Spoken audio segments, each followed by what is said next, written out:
창세기 44장 1절에서 13절까지의 말씀입니다. 요셉이 그의 집 청지기에게 명하여 이르되 양식을 각자의 자루에 운반할 수 있을 만큼 채우고 각자의 돈을 그 자루에 넣고 또 내 잔 곧 은잔을 그 청년의 자루 아귀에 넣고 그 양식 값 돈도 함께 넣어라 하매 그가 요셉의 명령대로 하고 아침이 밝을 때에 사람들과 그들의 나귀들을 보내니라. 그들이 성읍에서 나가 멀리 가기 전에 요셉이 청지기에게 이르되 일어나 그 사람들의 뒤를 따라가서 그들에게 이르기를 너희가 어찌하여 선을 악으로 갚느냐 이것은 내 주인이 가지고 가시며 늘 점치는 데에 쓰는 것이 아니냐 너희가 이같이 아니하도다 하라. 청지기가 그들에게 따라가서 그대로 말하니 그들이 그에게 대답하되 내 주여 어찌 이렇게 말씀하시나이까 당신의 종들이 이런 일은 결단코 아니하나이다. 우리 자루에 있던 돈도 우리가 가나안 땅에서부터 당신에게로 가져왔거늘 우리가 어찌 당신의 주인의 집에서 은금을 도둑질하리이까.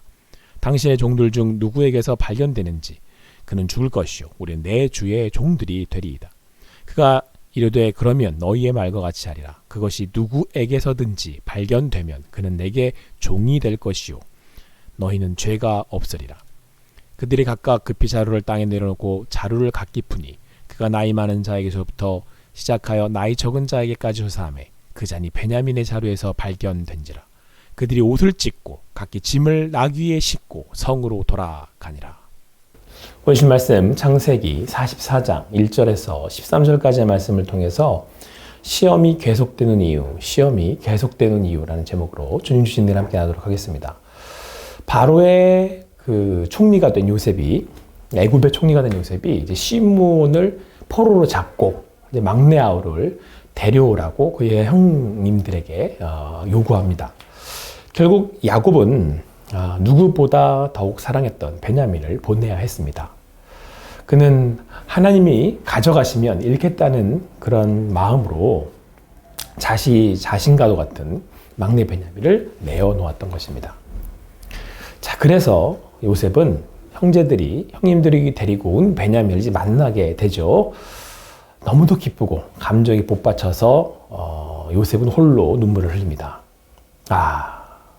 얼마나 감격스러웠을까요? 그동안 지내온 그 고난의 시간들을 하나님께서 갚으시고 그애를 위로해 주셨던 것입니다. 사랑하는 성도 여러분, 하나님께서 여러분들의 고난을 알고 계십니다. 여러분의 시간을 알고 계십니다. 사람은 잊어도 하나님은 그 시간들을 기억하고 함께하고 계십니다. 그리고 반드시 회복시키시고 여러분들을 위로해 주실 것입니다. 이제 요셉은 이제 먹을거리, 양식들을 챙겨가지고 이제 형님들에게 이제 보내게 됩니다. 베냐민과 함께. 자, 그렇게 길을 떠난 형제들 얼마나 기뻤겠습니까? 곡식도 얻었고 무사히 베냐민도 데리고 포로되었던 또 형제도 데리고 이렇게 돌아가게 되었으니 얼마나 좋았겠습니까? 그런데 이때 요셉의 청지기가 따라왔습니다. 그리고는 어떻게 이런 선을 악으로 갚을 수 있냐며 우리 주인의 은잔을 훔쳐갔다고 추궁하는 겁니다. 요셉의 형제들은 결코 그런 일은 없다며 결백을 주장해보지만 혹 누구에게서 은잔이 발견되면 그는 죽고 자신들은 종이 될 것이라고 이야기합니다. 형제들의 짐을 조사하게 되죠. 그런데 그만 베냐민의 자루에서 은잔이 발견되었습니다. 이것은 요셉이 청지기에게 시켜 베냐민의 짐에 미리 은잔을 넣었었기 때문에 그렇습니다. 요셉의 청지기는 앞서 형제들의 다짐과는 다르게 혹 누구에게서 은잔이 발견되면 나머지는 괜찮지만 그를 종으로 삼겠다고 형제들의 말을 번복했습니다. 이는 요셉이 형제들로 하여금 베냐민을 종으로 데려가게 되었을 때 형제들이 어떻게 하는지를 보고자 했기 때문에 그렇습니다. 요셉의 형제들은 그 마음의 슬픔을 옷을 찢음으로 표현을 합니다. 이런 일이 또 벌어지는구나. 이때 형제들은 무슨 생각을 했겠습니까? 요셉이 생각나지 않았겠습니까? 형제들은 요셉의 종의 제안에 따라 베냐민 말을 남기고 집으로 돌아갈 수 있었습니다. 왜냐하면 그 은잔이 발견된 사람만 종으로 삼겠다고 했기 때문에 그렇습니다. 그런데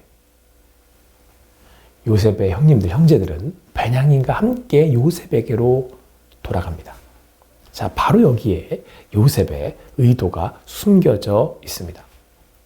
자, 형제들은 원하는 것을 얻고 지금 문제가 해결된 것처럼 보였습니다. 곡식을 얻고 베냐민도 함께하기에 돌아가는 발걸음은 더욱 기쁘고 행복했습니다. 그런데 느닷없이 새로운 문제가 닥칩니다. 왜 이런 일이 계속 이어지는 것일까? 왜 우리에게 또 이런 아픔이, 과거의 아픔이, 우리의 그런 덮어두었던 일들이 다시 나타나게 되는 것일까? 도대체 어떻게 해야 한단 말인가? 여러분, 우리도 계속되는 시험과 고난과 또 우리의 이 과거의 상처와 아픔들이 드러날 때 우리도 묻게 됩니다. 어떻게 해야 합니까? 한때 그들은 야곱의 편애로 너무도 아팠고 자신들의 아픔으로 요셉을 미워한 나머지 그를 노예로 팔아버렸습니다. 그 일로 인하여 이 집안 모든, 야곱의 집안 모두는 슬픔과 아픔을 경험하게 되죠. 자, 그런데 이제는 베냐민에게서 은잔이 나왔습니다. 베냐민이 종으로 잡혀가야 되는 그런 일이 된 거죠. 일이 벌어진 거죠. 어찌 이런 일이 있을까? 어찌 이런 일을 했느냐며 책임을 전가하며 그를 종으로 보내게 되는 그런 상황이 된 겁니다. 그러나 그들은 동생 베냐민과 함께합니다. 자, 이것은 아버지를 위한 것이죠. 야곱 아버지를 용서한 것이죠. 또한 요셉의 동생 베냐민과 함께한 것이기에 요셉에게 했던 잘못을 다시 한번 뉘우치고 있다는 것을 알 수 있습니다. 바로 여기 요셉은 형님들이 어떠한지를 보기를 원했고 그건 이제 그 형들이 결단하고 나아가 회복의 자리로 나가기를 원했던 것입니다. 사랑하는 성도 여러분, 하나님은 우리 가운데 겉으로 보기에 괜찮아 보여도 어떤 겉으로 드러나는 문제가 해결되는 것만으로 우리는 만족하지만 하나님은 이 문제만을 해결하는 것을 원하시지 않습니다. 하나님은 여러분과 제가 변화되기를 원하십니다. 하나님의 시험은 우리가 결단하고 새롭게 돌이키도록 하시는 치유와 변화의 과정입니다. 하나님께서 이 시간들을 통해서 나와 우리의 가정이, 우리의 공동체가 변화되어 새롭게 되어지기를 인도하고 계신다는 것입니다. 물론 문제가 있고 아픔이 있을 때 우리네 마음은 이대로 그냥 잠잠해지기를, 우선 급한 대로 불을 껐으면 되었다 싶은 그런 마음입니다. 그러나 하나님은 요셉을 애굽에 보내시고 수많은 사건과 시간들을 지남에도 불구하고 다시금 이들 야곱의 가족의 문제를 들추어내셨습니다. 잊어버리시지 않고 사람을 보내어 그들의 아픔을, 어두운 과거를 드러나게 하셨던 것입니다.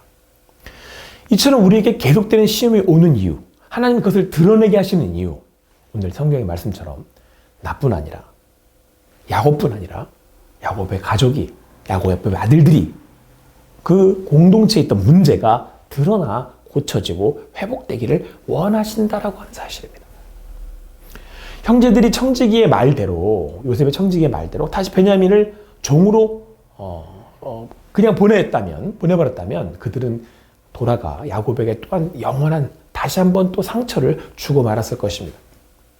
그들 스스로도 어두운 죄로 인해서 죄책감과 아픔으로 서로를 원망하며 아버지 야곱에게 책임을 돌리며 살았을지도 모르겠습니다. 아마도 그 고통과 아픔은 견딜 수 없을 것이었습니다. 그런데 사랑하는 성도 여러분, 지금 여러분이 혹시 그런 시험을 당하고 있습니까? 자, 하나님의 인도하심을 기억하고 내가 드려야 하는 것이 무엇인지 묻고 찾으시기 바랍니다. 아직도 내가 붙들고 있는 것은 무엇입니까? 야곱에게 베냐민이었던 것처럼 이것 아니면 안 된다 하며 누군가를 아프게 하고 상처 준 것이 있는지 한번 살펴보시기 바랍니다. 베냐민을 보낼 때, 먼저 야곱이 베냐민을 보내야 했을 때, 그 하나님의 인도하신 가운데 하나님이 이제 결단하기를 원하시는구나 라고 했을 그때에 비로소 문제가 풀리기 시작했습니다. 베냐민을 보냈습니다. 자, 그리고 이제는 형제들이 또 하나님이 계속되는 시험 가운데 베냐민과 함께 요셉에게로 돌아왔습니다. 그러니까 베냐민과 함께 고통을 나누어 용서가 이루어진 것입니다. 회복이 이루어져 가는 것입니다. 형제들은 미워하여 질투하고 시기하여 요셉을 노예로 팔아버렸었습니다. 그렇게 잊혀져 이제는 되었다 싶게 보였지만 하나님은 그것을 들추어 상처를, 아픔을 직면하게 하셨습니다. 그들은 자신들이 요셉을 팔아버린 것을 다시금 기억해야만 했습니다. 그러므로 시험당하여 아플 때 지금 내가 하나님께 고백해야 할 죄가 무엇인지, 그 일로 해서 또 어떤 누구에게 상처를 주었는지, 상처를 주고 묶이게 했는지 여러분 우리는 발견하게 됩니다. 자, 그렇게 드러나게 하신 그 자리에서 우리는 그 시험을 통과해 나가면 됩니다.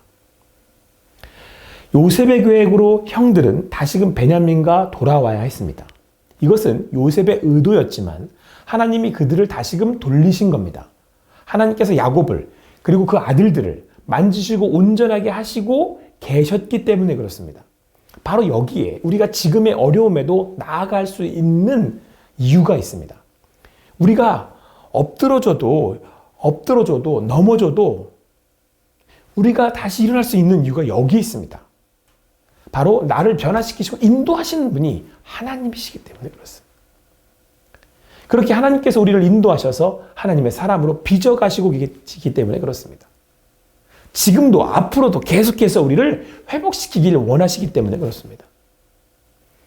요셉은 이런 하나님의 계획을 알고 그 하나님께서 우리 가족을 인도하신다는 것을 알고 또 하나님의 인도하심에 따라 그 형제들을 시험했던 것입니다. 사랑하는 성도 여러분, 지금 다시 또 시작된 시험 아래 있습니까? 그래서 이건 왜 이러는지, 그리고 너무 아프고 힘들어 어떻게 해야 할지 모르는 상황 가운데 있으십니까? 하나님이 우리를 고치시는 시간이심을 기억하시기 바랍니다. 그래서 우리는 안전합니다. 하나님이 우리의 안정망이 되어주시고 울타리가 되어주시기 때문에, 그 길이 되어주시기 때문에 우리는 그것으로 나아가는 것입니다. 하나님께서 인도하시기에 나의 삶을, 우리 가정을, 공동체를 새롭게 세우실 것입니다. 회복되어 새롭게 세워질 것입니다. 지금 이 순간 그 시험 가운데 있다면 그 하나님의 인도하심을 믿음으로 보며 그분이 오늘 인도하실 것이기에 새롭게 변화시키실 것이고 하나님이 하시기에 온전하게 될 것을 오늘 말씀으로 확인하고 믿어 주님께 나아가는 여러분과 제가 되기를 간절히 소망합니다.